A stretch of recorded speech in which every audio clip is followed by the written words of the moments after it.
السلام عليكم وأهلا ومرحبا بكم في قناتكم قناة بلمسة. إن شاء الله تكونوا جميعا بخير وتكونوا في صحة جيدة. اليوم حضرت تورتة التفاح. إذا أحتاج إلى تفاح مقطع، إلى سكر بني، وإلى الزبدة. تقدروا تستعملوا السكر العادي. نحط كل هذه المكونات في مقلاة أو في إناء فوق النار ونخليهم يطيبوا جيدا، ومن بعد نطحنهم أو بالفرشاة حتى أتحصل على مربى أو مطحون التفاح.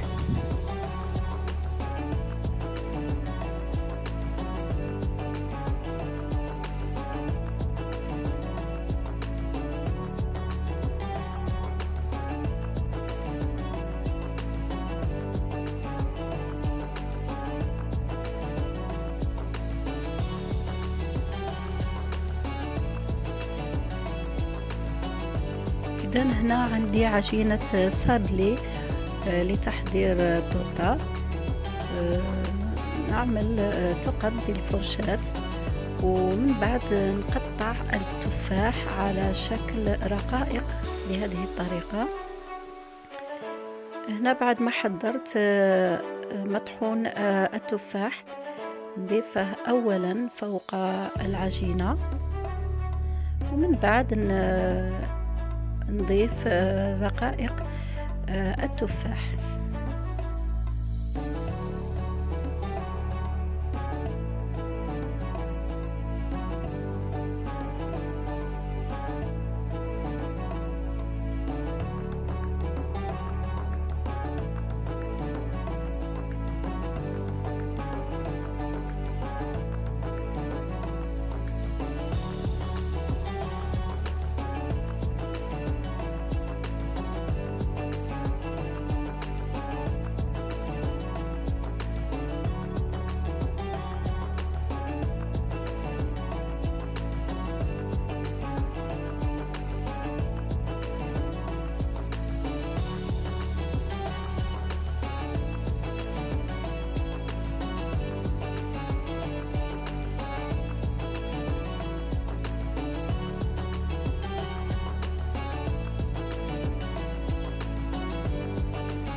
أضع الزبدة الذائبة من الفوق وباش نتحصلوا على لون جميل للتورتة.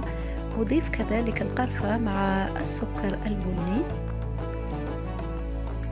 وأضعه يطيب في الفرن على درجة حرارة 170 درجة.